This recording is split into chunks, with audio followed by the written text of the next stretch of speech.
dall'interno Paccagnella per arrivare il gran colpo presto per il Mufà di Marenghi, attenzione alla 1,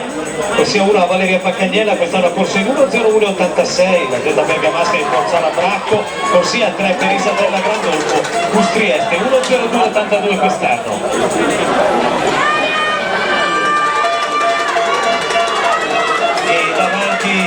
Questa fase di gara Valeria Paccagnella che corre in prima corsia,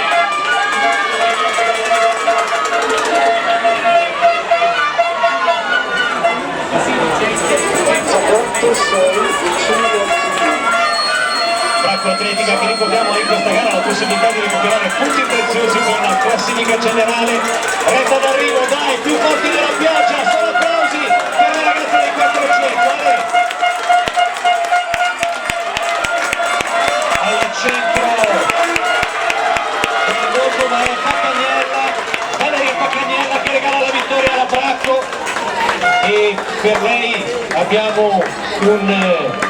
abbiamo la possibilità di darvi il tempo ufficioso,